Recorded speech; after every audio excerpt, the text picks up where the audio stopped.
Jangan sekali-kali engkau menganggap inting satu ibadah. Jangan sekali-kali engkau menganggap remeh satu ibadah, satu taat, karena itu adalah keridhaan Allah. Dan seseorang di akhirat nanti kada tahu ibadah mana yang menyelamatkan kita. Sembahyang 5 waktu belum tahu apakah itu bisa menyelamatkan kita. Puasa bulan Ramadan kada tahu. Tetapi umumnya dalam kisah-kisah, cerita-cerita, riwayat-riwayat dari Nabi, sangat banyak manusia itu diselamatkan di akhirat itu dengan hal-hal yang inya kada memperhitungkan di dalam dunia bahwa itu yang menyelamatkan inya.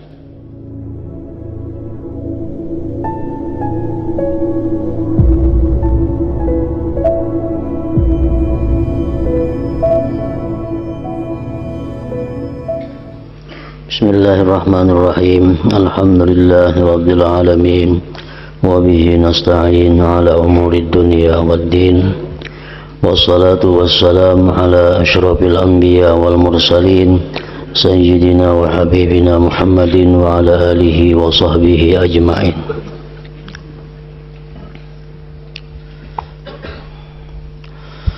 Umpama ada orang bertanya,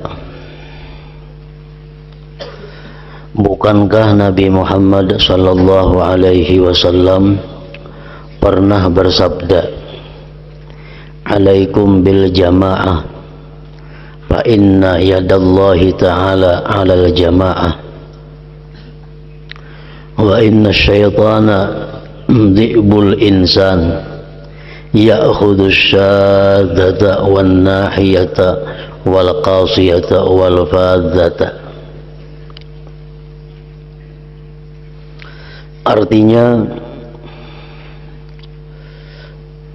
Rasulullah bersabda, tetaplah kalian dengan jamaah. Artinya dengan berkumpul dengan orang banyak. Karena pertolongan Allah itu selalu terulur kepada jamaah, dan syaitan adalah serigalanya manusia, seperti serigala terhadap kambing. Ia, serigala tadi, akan memangsa kambing atau manusia yang memencilkan diri dan jauh dari teman-temannya. Rasulullah sallallahu alaihi wasallam juga bersabda, "Inna syaitana ma'al fad wa huwa minal itsnain ab'ad." Artinya, sungguh syaitan itu selalu mendampingi orang yang sendirian, dan ia lebih jauh dari 2 orang.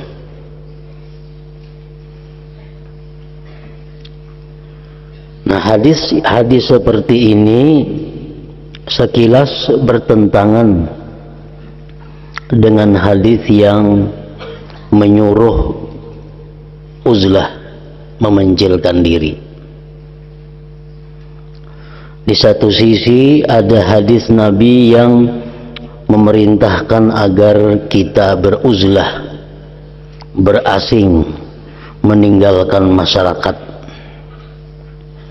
Satu sisi ada hadis yang menyatakan bahwa menyendiri itu adalah jauh daripada pertolongan Allah dan dekat dengan syaitan. Nah, jadi seolah-olah hadis ini bertentangan. Nah, Imam Ghazali menjelaskan, maka ketahuilah bahwa hadis-hadis semacam ini memang ada,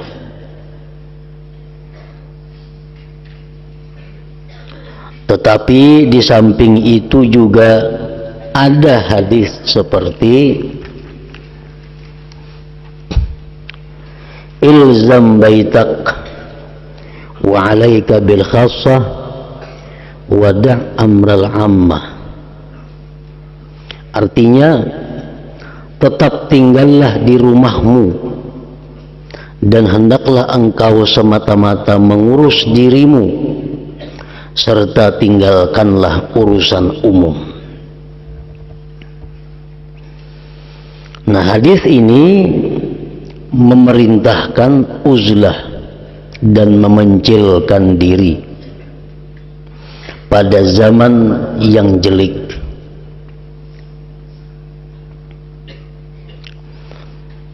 Nah, sedangkan hadis yang sebelum ini pahamannya adalah menyuruh kita bergaul dengan masyarakat.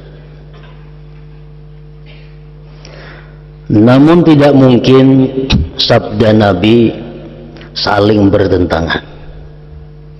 Ada mungkin sabda Nabi itu saling berlawanan. Satu sisi menyuruh uzlah, satu sisi menyuruh bermasyarakat. Bertentangan. Sedangkan sabda Nabi kadang mungkin bertentangan demikian.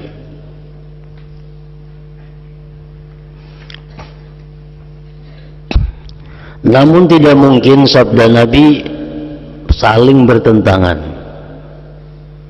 Karena itu kita harus menggabungkan dua hadis tersebut dengan daya dan pertolongan Allah Subhanahu wa taala. Jadi kita cari jalannya bagaimana agar hadis-hadis Nabi itu satu pahamannya. Bagaimana hadis Nabi itu kada bertolak belakang dengan hadis yang lainnya. Nah, kita cari jalannya untuk menggabungkan agar hadis itu satu tujuan.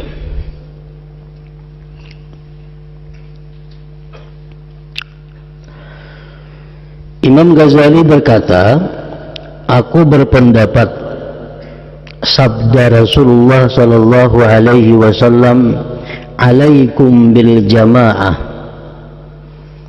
Sabda Nabi yang menjelaskan bahwa tetaplah kamu dengan jamaah, tetaplah kamu di tengah-tengah umat, tetaplah kamu di tengah-tengah masyarakat. Nah, hadis Nabi yang itu mengandung tiga kemungkinan. Yang pertama, boleh jadi Rasulullah sallallahu alaihi wasallam memaksudkan, menghendaki kumpul, bergabung, bergaul dalam masalah agama dan hukum. Barangkali yang dimaksud Nabi bergaul, berkumpul masyarakat itu dalam masalah hukum, masalah agama.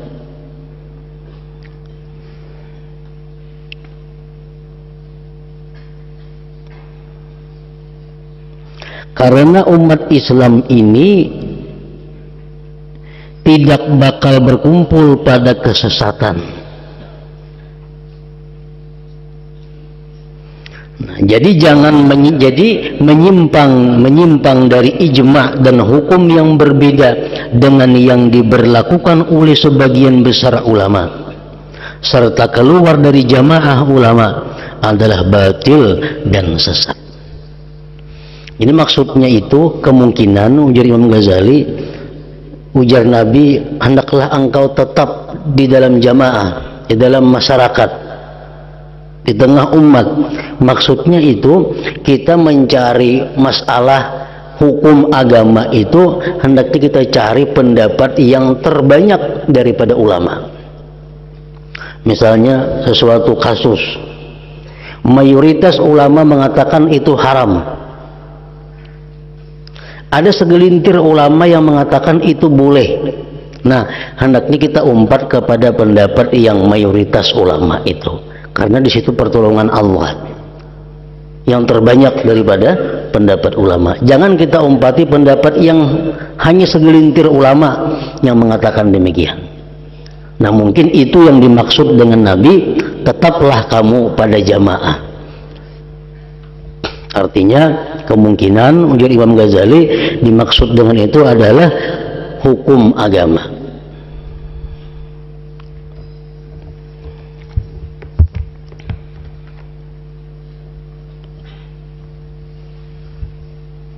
Kita ambil contoh dalam masalah riba, bunga bank. Bank itu kita berbunga. Nah, bunga bank. Bunga bank ini mayoritas ulama seluruh dunia mengatakan riba haram. Baik itu dari golongan Sunni, baik itu dari golongan Syi'i. Pokoknya mayoritas ulama umat Islam mengatakan bahwa bunga bank itu adalah riba dan hukumnya haram. Ini artinya jamaah, mayoritas itu jamaah. Ada segelintir ulama yang mengatakan bahwa bunga bank itu kada haram. Segelintir sedikit ada ulama yang mengatakan bahwa bunga bank itu kada haram. Nah, Rasulullah mengatakan bahwa dalam hal yang demikian itu ikutilah jamaah, kelompok yang mayoritas. Jangan kita umper kelompok yang segelintir ulama tadi, karena ini didampingi oleh syaitan. Sedangkan kelompok yang terbanyak tadi itu merupakan yadullah, di situ pertolongan Allah. Nah, itu kemungkinan yang dimaksud dengan Nabi, dengan sabda Nabi, jangan tinggalkan masyarakat, jangan tinggalkan jamaah. Itu dalam masalah agama seperti tadi contohnya. Nah, kemungkinannya itu supaya dua hadis itu jangan bertentangan, lalu dipaham dengan demikian.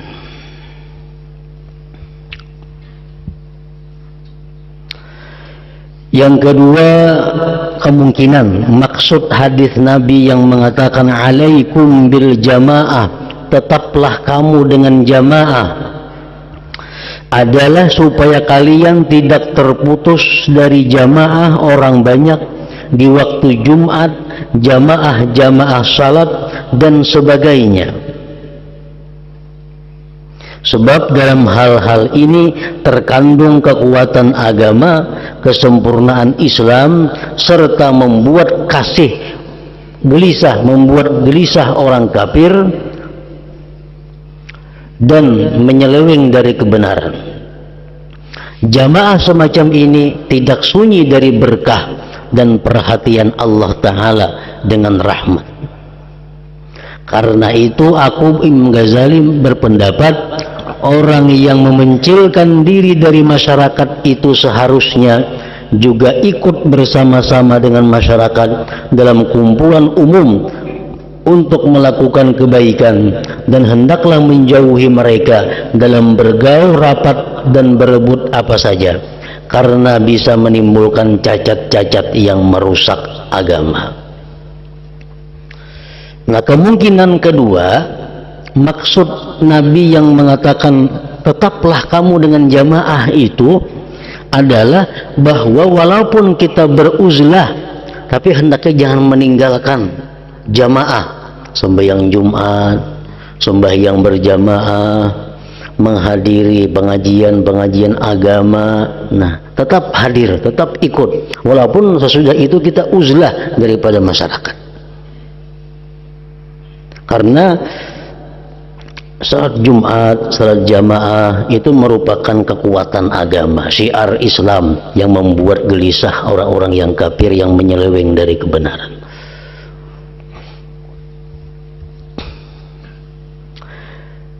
Yang ketiga, kemungkinannya boleh jadi sabda Rasulullah itu yang mengatakan tetaplah kamu di masyarakat tadi mengenai zaman selamat, zaman selain zaman fitnah. Hadis Nabi yang mengatakan kamu jangan tinggalkan masyarakat, jangan tinggalkan umat, itu hadis untuk orang-orang yang hidup di masa yang aman, di masa yang selamat dari fitnah. mengenai zaman selain zaman fitnah bagi orang yang lemah agamanya.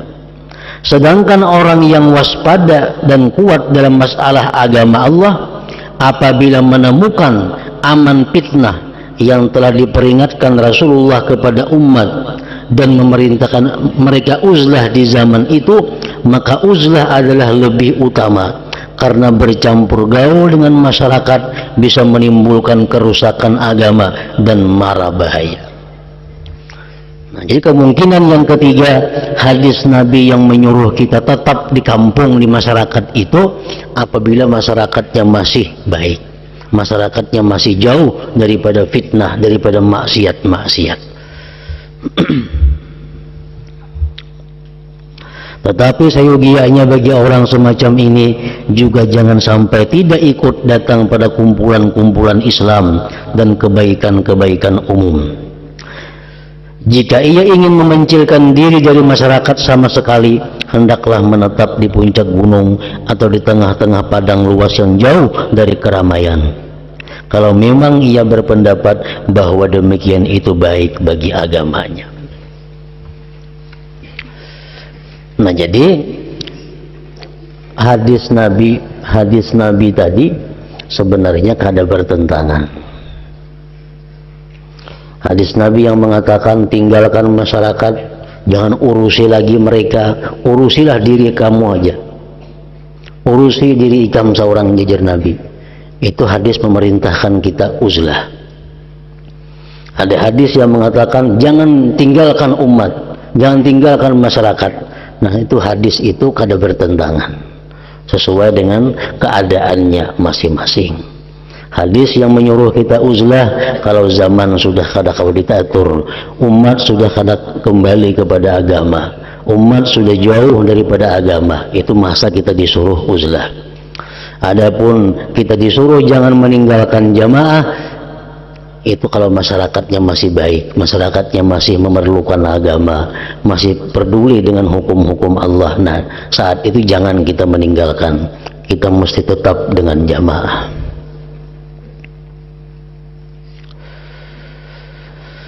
Pendapatku, Imam Ghazali mengatakan mengenai orang semacam ini, dimanapun ia berada pasti diberi kemungkinan oleh Allah Azza wa Jalla untuk menghadiri jamaah-jamaah salat, Jumatan dan semua kumpulan Islam. Jadi sebaiknya ia mendatangi kumpulan itu supaya tidak kehilangan bagian dari Allah terhadap kumpulan itu. Sebab jamaah-jamaah muslimin itu mempunyai kedudukan tersendiri di sisi Allah Ta'ala, meskipun para muslimin itu telah berubah dan rusak agamanya. Artinya walaupun orang muslim itu sudah rusak agamanya, jauh daripada agamanya, tetapi kita masih dituntut untuk ikut sembahyang Jumat, sembahyang berjamaah dan kumpulan-kumpulan kebaikan. Kecuali kita hidup di tengah-tengah hutan belantara, nah itu sudah kada dituntut lagi. Kalau kita masih hidup di kampung, masih hidup di masyarakat, walaupun umat sudah rusak, tetap kita masih dituntut untuk menghadiri Jumat, menghadiri jamaah dan seumpamanya. Demikian yang aku dengar dari keadaan para wali abdal.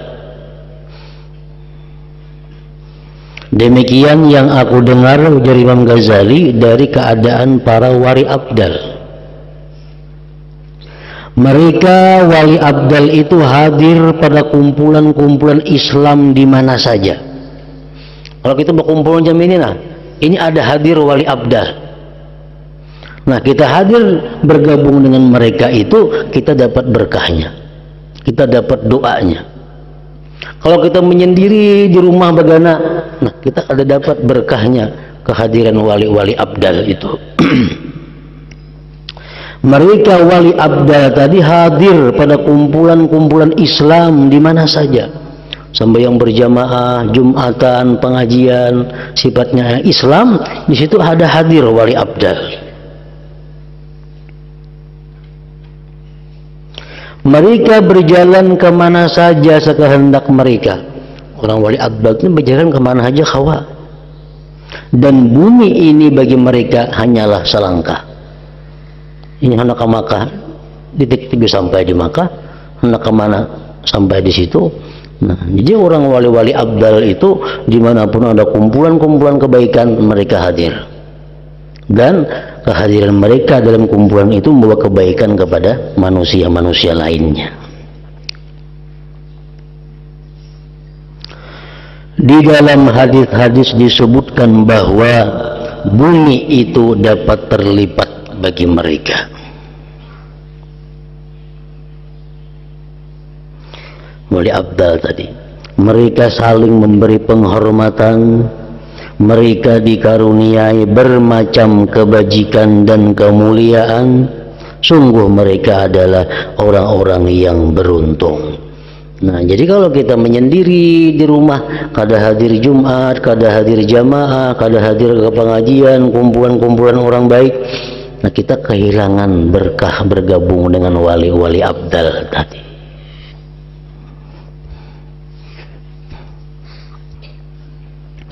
Mudah-mudahan Allah berkenan membaguskan kesabaran orang yang lalai dari memandang keselamatan dirinya. Mudah-mudahan Allah berkenan menolong orang yang belum bisa mencapai maksud seperti kita ini. Sungguh aku merasa sangat sesuai dengan bunyi bait-bait syair berikut.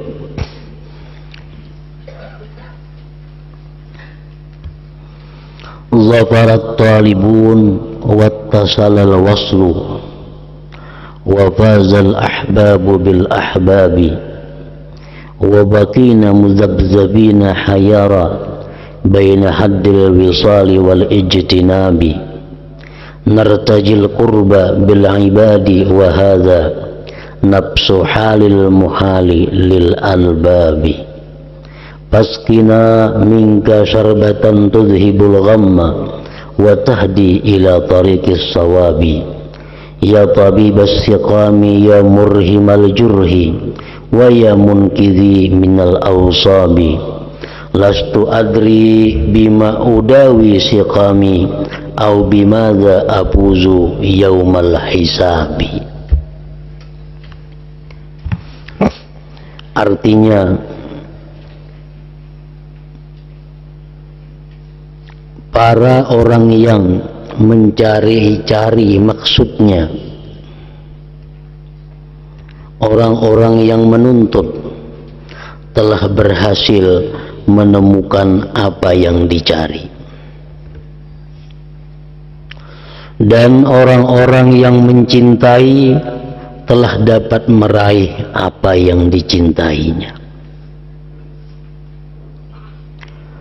Dan tetaplah aku mundar-mandir dengan bingung antara batas wusul sampai kepada Allah dan jauh darinya. Artinya, aku tetap mundar-mandir, aku tetap bingung antara sampai kepada Allah dan jauh darinya. Kadang-kadang artinya aku ini masih taat kepada Allah, tapi di waktu yang lain aku masih maksiat kepada Allah. Tidak seperti mereka-mereka yang selalu istiqamah, yang selalu muwazabah dalam taat kepada Allah. Sedangkan aku masih mundar-mandir, hari ini taat kepada Allah, esok kada taat kepada Allah. Jam ini aku berbuat ibadah, jam berikutnya aku berbuat maksiat. Aku ingin dekat kepada Allah. Aku ingin dekat kepada Allah dengan perantaraan perkara yang menjauhkan diriku darinya. Inilah suatu keadaan yang mustahil menurut orang yang berakal. Aku ingin dekat kepada Allah, tapi aku masih melakukan hal-hal yang membuat jauh dari Allah. Aku ingin dicintai Allah, tapi diriku masih suka memperbuat hal-hal yang membuat membenci Allah Ta'ala. Nah, itu keadaan yang mustahil. Aku ingin dekat kepada Allah dengan perantaraan perkara yang menjauhkan diriku darinya. Hendak dikasihi Tuhan, tapi kelakuan masih kelakuan yang dibenci Allah. Inilah suatu keadaan yang mustahil menurut orang yang berakal. Ya Allah, semoga berkenanlah Engkau memberikan minuman seteguk yang bisa menghilangkan kesusahan dan menunjuki jalan yang benar. Wahai zat yang mengobati penyakit, wahai zat yang menyembuhkan luka, wahai zat yang menyelamatkanku dari penyakit-penyakit yang terus-menerus, aku tidak tahu dengan apa aku mengobati penyakitku, atau dengan apa aku meraih keberuntungan nanti pada hari hisab pemeriksaan amal. Lastu adri bimadza udawi siqami au bimadza afuzu yaumal hisab. Aku tidak tahu dengan apa aku mengobati penyakitku. Penyakit napa? Penyakit nang imbahanu masih suka maksiat, masih suka menentang Allah, masih mau berbuat nang dimurkai Allah. Itu penyakit. Dengan apa aku bisa mengobati penyakit itu? Au bimadza afuzu yaumal hisab, atau dengan apa aku bisa beruntung pada hari kiamat nanti. Nah, pada hari kiamat itu kita kali bisa mengetahui apa yang menjadi keberuntungan kita. Dari sekian banyak ibadah yang kita lakukan, kita kali tahu ibadah mana yang membanggakan kita pada hari kiamat itu. Imam Ja'far As-Shadiq mengatakan, jangan sekali-kali engkau menganggap inting satu ibadah, jangan sekali-kali engkau menganggap remeh satu ibadah, satu taat, karena itu adalah keridhaan Allah. Dan seseorang di akhirat nanti kada tahu ibadah mana yang menyelamatkan kita. Sembahyang 5 waktu belum tahu apakah itu bisa menyelamatkan kita. Puasa bulan Ramadan kada tahu. Tetapi umumnya dalam kisah-kisah, cerita-cerita, riwayat-riwayat dari Nabi, sangat banyak manusia itu diselamatkan di akhirat itu dengan hal-hal yang inya kada memperhitungkan di dalam dunia bahwa itu yang menyelamatkan inya. Oh, sekali di akhirat ibadah ini yang menyelamatkan kita. Padahal dalam dunia ibadah itu kada kita perhitungkan. Kita menyangka kita membaca Quran itu yang menyelamatkan kita. Kita menyangka kita memberi salawat itu yang menyelamatkan kita. Kita menyangka dalam dunia bahwa ibadah kita yang menyelamatkan kita karena kita suka puasa Senin Kamis yang menyelamatkan kita. Sangkaan kita, tapi ternyata di akhirat kaina ibadah lain yang halus nilainya kita anggap dalam dunia itu yang menyelamatkan di akhirat. Contohnya nang kaya kisah seseorang yang kadang mempunyai amal kebaikan, banyak punya dosa, sedikit amal kebaikan, tapi di dalam dunia orang ini berbuat sesuatu yang istimewa menurut kita. Walaupun menurut orangnya itu belum tentu dianggapnya satu ibadah. Orang ini pekerjaannya berdagang. Di dalam dagang itu inya berperilaku baik, jujur, menghutangi orang sebulan temponya. Kalau orang kada bayar sebulan, diberinya waktu lagi. Jadi orang belum kawa bayar, diberinya waktu lagi. Ada orang miskin yang berhutang lawan inya, kada kawa bayar, diberiakannya. Nah, sekalinya di akhirat praktik-praktik seperti itu yang menyelamatkannya daripada azab Allah Subhanahu wa ta'ala.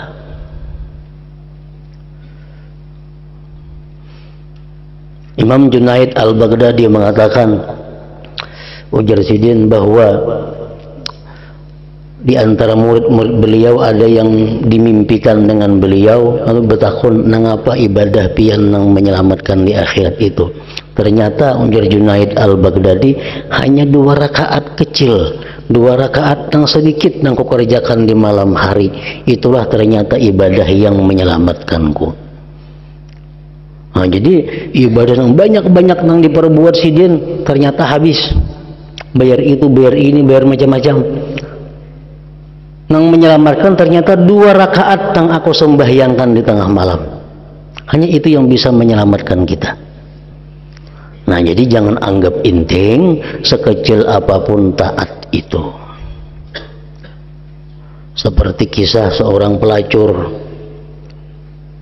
Kan pelacur gawiannya maksiat. Suatu harinya melihat ada anjing kehausan. Anjing kehausan. Nah, di muka sumur banyunya ada, cuma jauh. Kada kau ambilnya anjing, banyunya jauh di dasar sumur. Nah, dicariakannya cicibuk oleh si pelacur tadi, diambilnya banyu, diminuminya anjing tadi, akhirnya ampi haus. Nah, ternyata perbuatan pelacur ini sangat dihargai Allah Subhanahu wa Ta'ala, dan di akhirat pelacur itu masuk surga.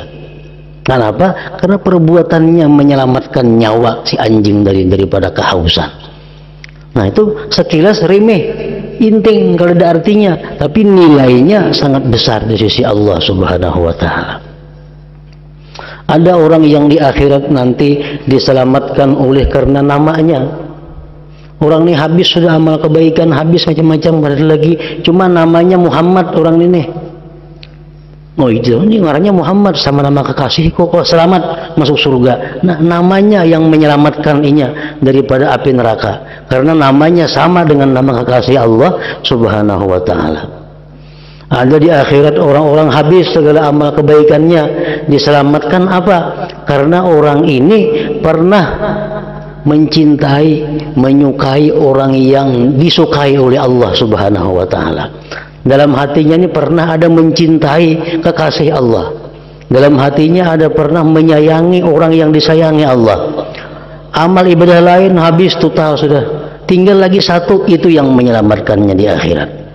Nah, ini jar syair ini, lastu adri bima udawi siqami au bimadza afuzu yaumal hisab. Aku tidak tahu dengan apa aku meraih keberuntunganku nanti pada hari hisab, pemeriksaan amal.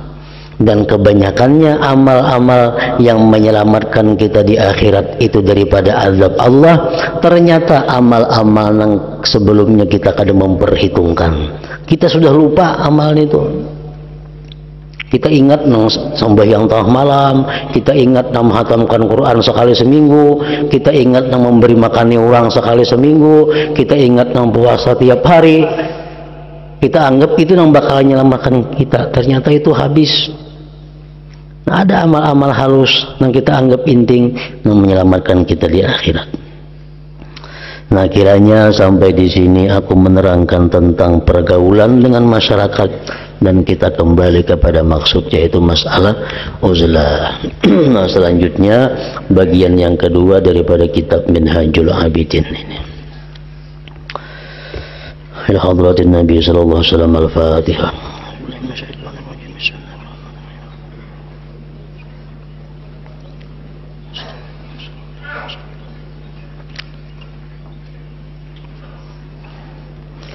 Bismillahirrahmanirrahim. Alhamdulillah rabbil alamin. Allahumma shalli wa sallim ala sayyidina Muhammad wa alihi wa sahbihi ajma'in.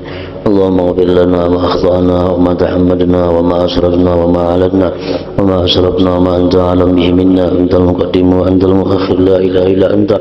Allahumma anfa'na bima 'allamtana wa 'allimna ma yanfa'una wa zidna fahman wa ilman wa amalan wa hudan wa tawfiqan bi rahmatika ya arhamar rahimin. Sallallahu ala sayyidina wa habibina Muhammad wa alihi wa sallam. Alhamdulillah.